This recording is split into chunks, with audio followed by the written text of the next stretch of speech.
Hey everybody, welcome back. We've gone a little bit further with the engine cleanup and reassembly.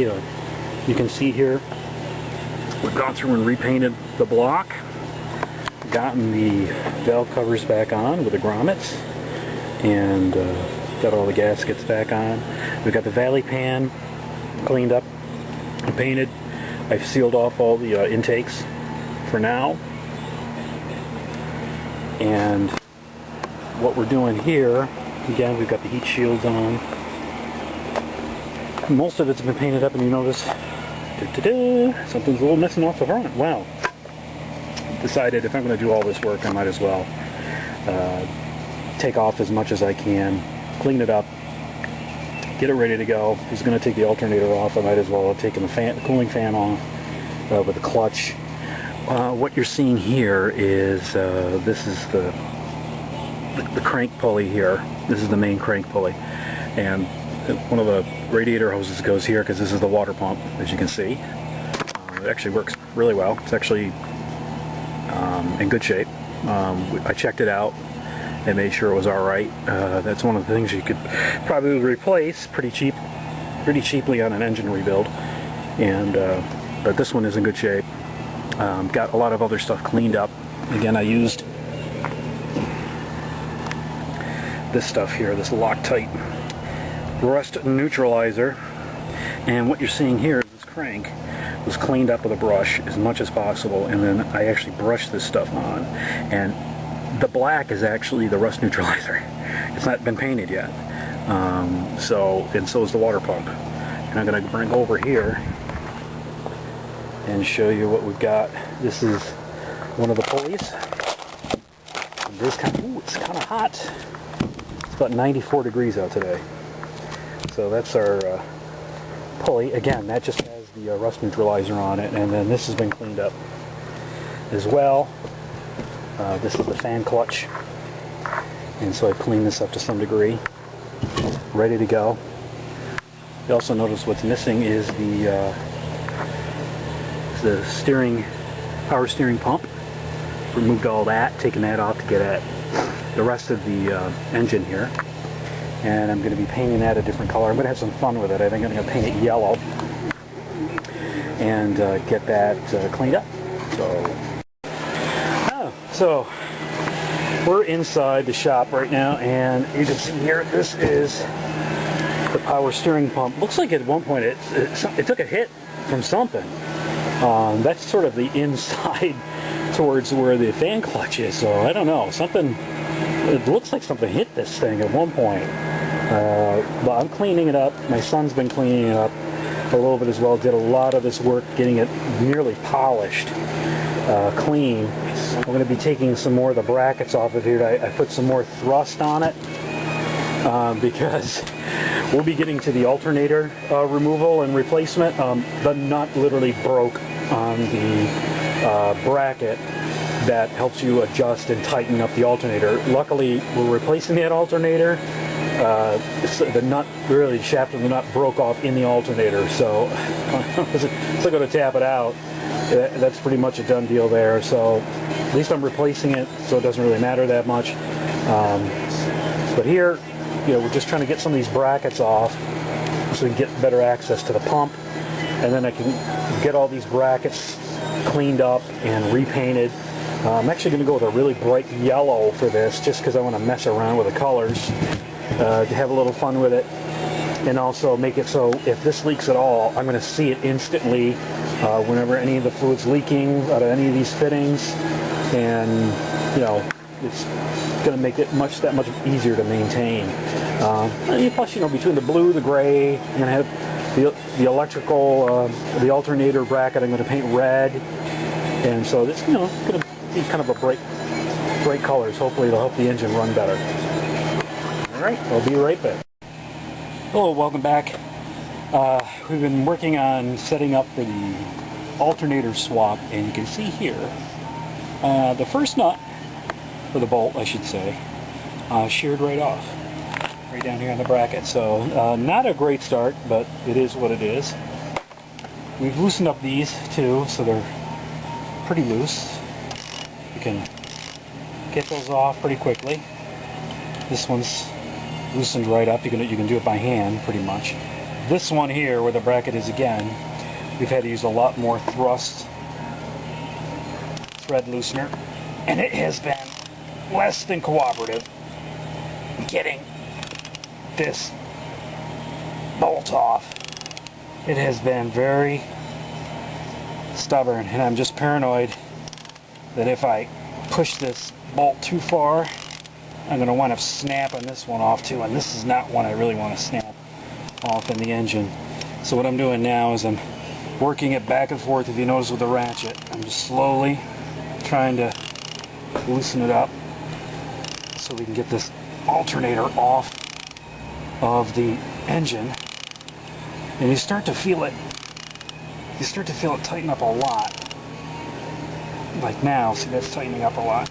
I'm going to back it off and put it back on.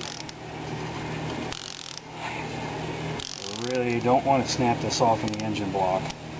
So we're going to try to slowly work it back and forth.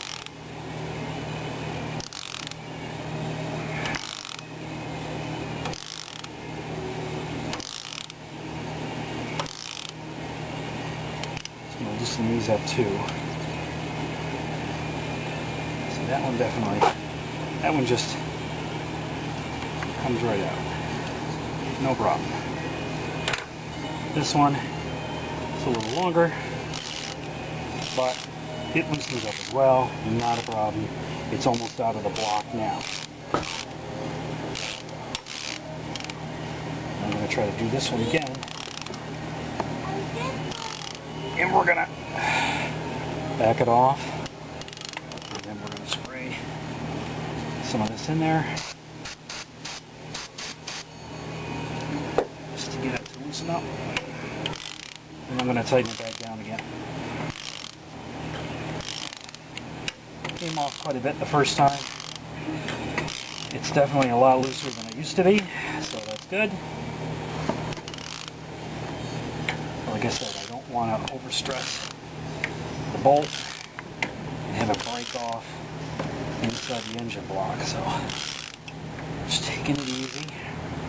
It's definitely moving a lot better now than it was, especially with all the thread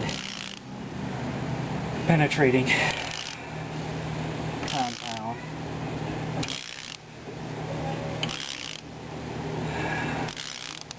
I can see it coming loose.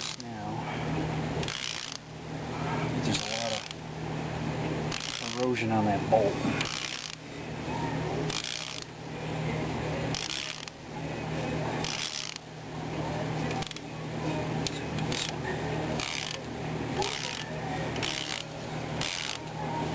And hopefully we won't have a repeat of what I did last time, which was hitting my ankle with the fan clutch.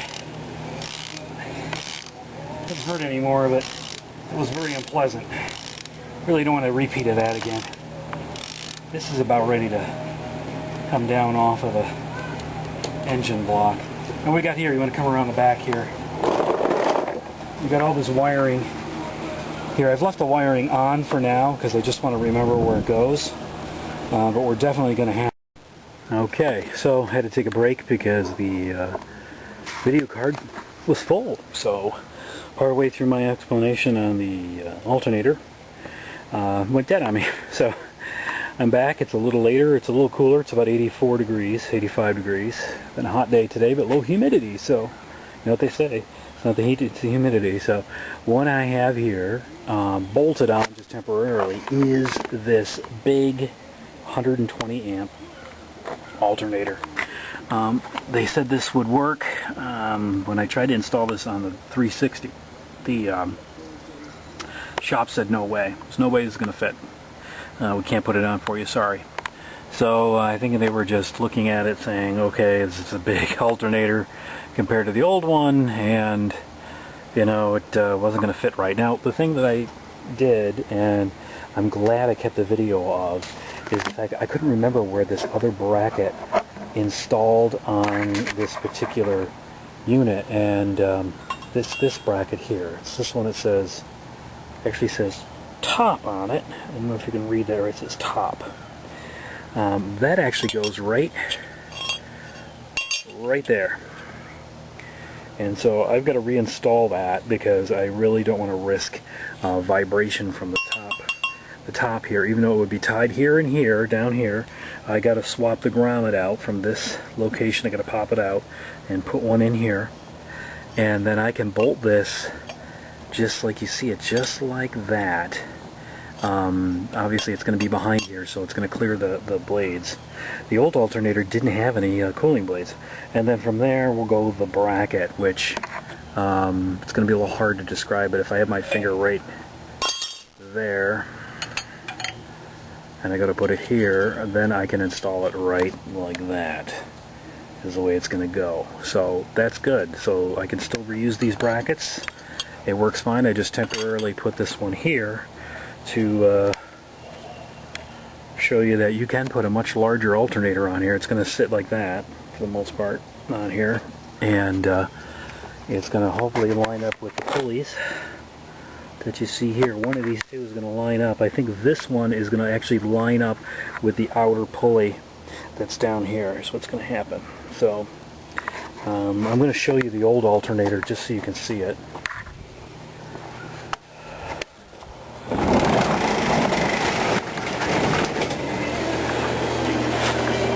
This is the old, there goes one of the collars, but this was the old alternator. This is what was here, and that's what's going on there. So there's your two alternators. This is if I can get the correct placement of where the bracket was. There's the bracket there, and the pulleys. And you can see here that's got its own own collar built in there, but I am going to have to put a sleeve collar right there in between the alternator and there, because before this actually fit pretty much flush up against the engine. This does stand off a little bit from what this one does, but it definitely looks like it's not going to be really much of an issue to do the install. And as you can see here, this did not have any cooling. This one's got some cooling. It's definitely got a lot more generating power than the old one. So we're going to take all these cables and we're going to swap them on to this one here, but I wanted to show you that it's not that hard if this one said it was compatible, so I believe it is. I'm going to put that right back on there.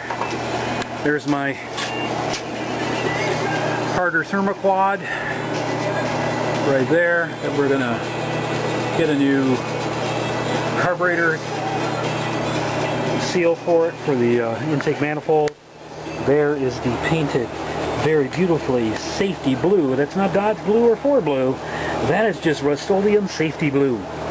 And that's what I've got there for that portion. So that's done. A lot of work this weekend. And then as you can see here, I've masked off and painted after a lot of painstaking scrubbing and grinding and rust prepping the oil pan. I've gotten that all painted along with the dipstick tube. And then as we move around here, I've decided to paint the fuel line that you see here green. So that's what I'm doing there. And again, another shot of the oil pan from this side. It came out really nice. The contrast with the safety blue and this engine gray really makes a big difference on the engine. Really makes things look nice. So it's coming along, and can't wait to get this thing down to Florida in the long hauler. Thanks for tuning in, and hope you didn't mind a couple cobbled together videos. And I'll give you a little bit more of a part 2 on the alternator when I go to hook everything up here, and to make sure it's hooked up properly, to make sure you get the right terminals hooked up to which ones, because sometimes alternators are a little different on how things go together.